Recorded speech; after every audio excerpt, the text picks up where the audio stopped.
Good morning, students. In the last video, I started with lesson 3, that is constitutional design, and I explained you about the case study of South Africa, in which I explained that how the blacks in the country, that is in South Africa, were discriminated. There was a unique racial discrimination system that was practiced in South Africa called as apartheid, because of which blacks could not get their rights. I also explained how did the blacks fight for their freedom, and finally the blacks and the whites sat together to draw up a common constitution. And also I explained you that now South Africa is seen as a model of democracy because of the unique constitutional setup. In this video, I'll start with the next topic, that is, why do we need a constitution? The South African example is a good way to understand why we need a constitution and what do constitutions do. The oppressor and the oppressed in this new democracy were planning to live together as equals.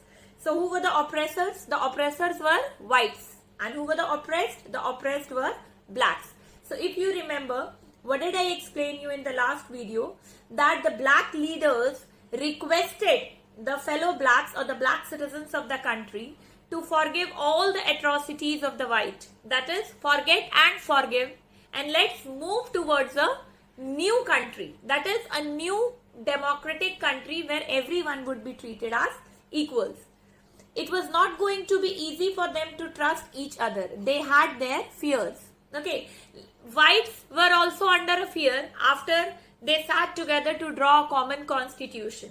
Now, what was the fear of whites? That what they had done to blacks, maybe the blacks could do the same to them, because now it was going to be a majority rule of blacks. They wanted to safeguard their interest. Both whites and blacks wanted to safeguard their interest. The black majority was keen to ensure that the democratic principle of majority rule was not compromised.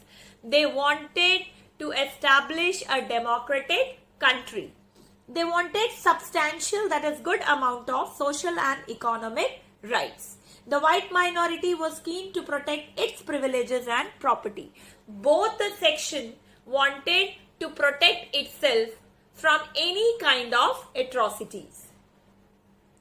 After long negotiations, both parties agreed to a compromise.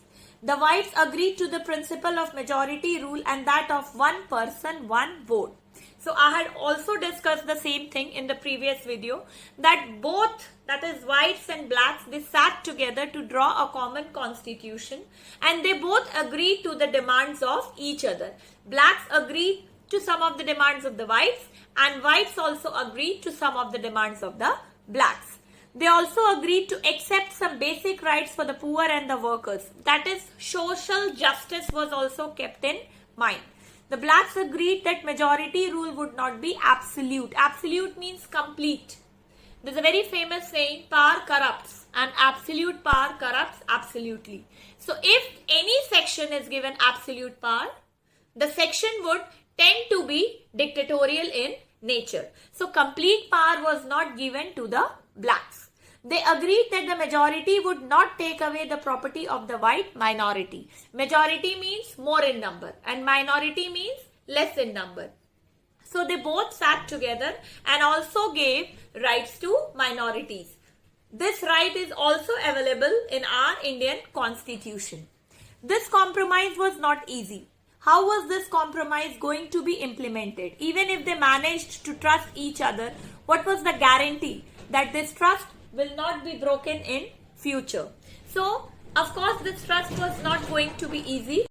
The only way to build and maintain trust in such a situation, what situation? That I have already talked about, that it was not possible for both of them, that is whites and blacks, to trust each other, is to write down some rules of the game that everyone would abide by. To abide by is to follow. So they both wanted that whatever the rules, that should be written so that it could be followed easily. These rules lay down how the rulers are to be chosen in future. That is, what would be the mechanism? The mechanism would be proper, free and fair election. These rules also determine what the elected governments are empowered to do and what they cannot do. So that is do's and don'ts of government. So these written rules will not only be for the citizens, it will also be for the elected government. So that the government, because the whites had gone dictatorial in nature, so now the elected government should not go dictatorial in nature and it should maintain the democratic principles. तो whites के मन में भी ये fear था कि जो उन्होंने blacks के साथ किया, blacks भी उनके साथ वही कर सकते थे. So now both, because they both had already decided, I explained you in the previous video, that now we want a harmonious relationship. So for that, what was decided? Okay, everything would be written down. Because it is written, it would not be easy for anyone to violate it. These rules will work only if the winner cannot change them very easily. So here winner would be who? Winner would be the elected government. So it cannot be changed very easily. That is, amendments cannot be done very easily. If amendments, that is changes, can be done easily, like you studied in Pakistan, Parvez Musharraf amended the constitution according to his convenience. Then the ruler or the winner will change the constitution and give himself or herself more power. So they wanted constitution to be rigid. Here I'll talk about two types of constitutions that you will come across in the other chapters. One is a rigid constitution. Rigid का मतलब क्या होता है? Rigid मतलब किसको बोलते हैं? जो बहुत strict होता है, जो बहुत easily mold नहीं हो सकता है, उसे rigid बोलते हैं. और एक होता है flexible constitution. तो rigid constitution को change करना easy नहीं होता है. Flexible constitution में amendments लाना बहुत easy होता है. I'll talk about this in other chapters or in the other videos. But right now you only need to understand that they wanted that amendments should not be very easy.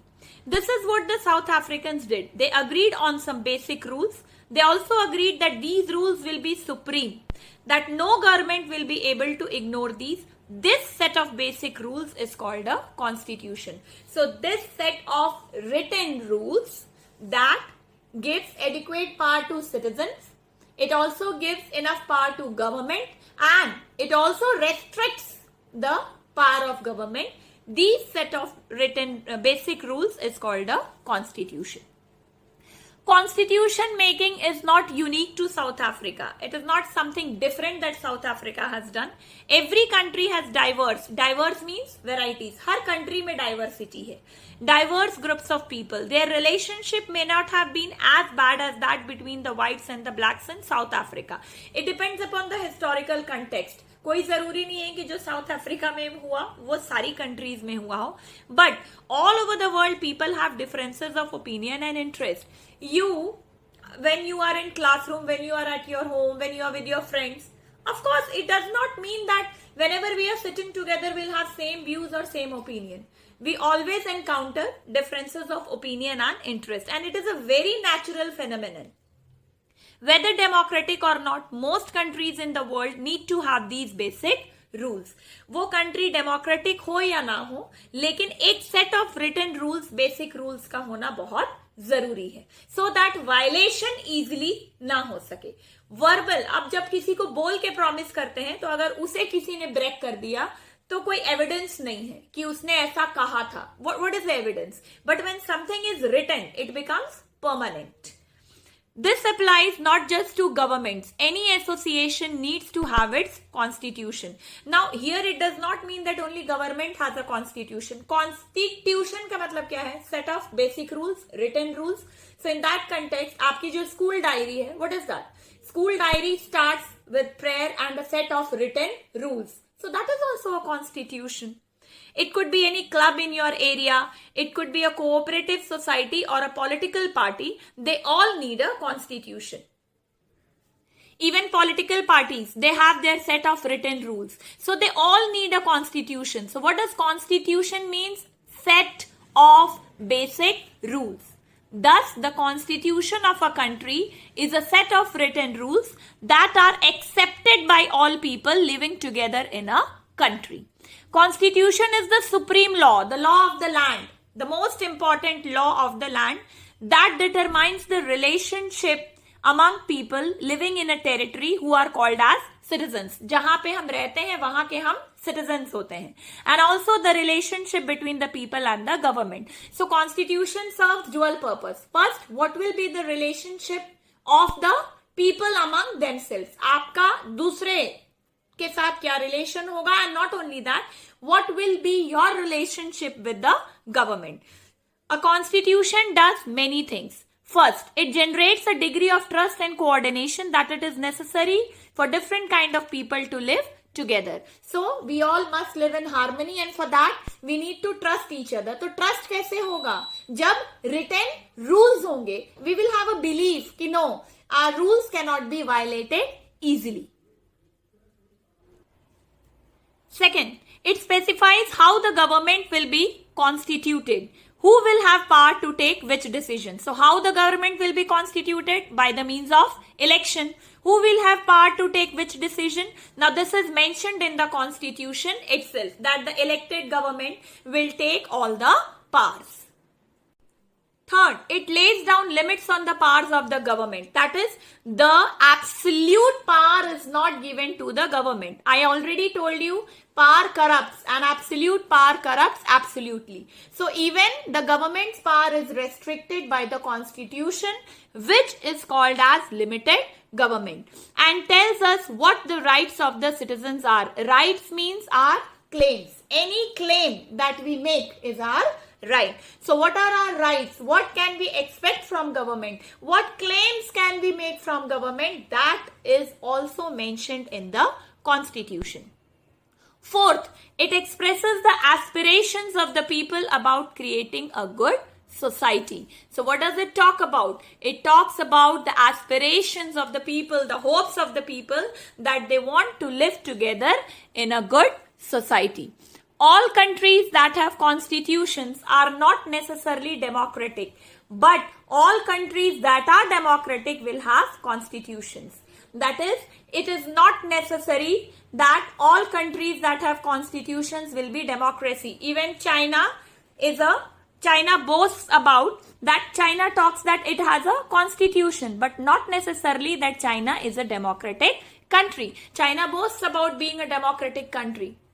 Yeah, but if you go through the provisions that is there in its mechanism which it follows, it does not appear to look like a democratic country. And we had already talked about China when I was explaining you lesson 2, that is what is democracy and why democracy. The media is censored. The people over there cannot, they don't have freedom of speech and expressions. Can we call it a democratic country? We cannot.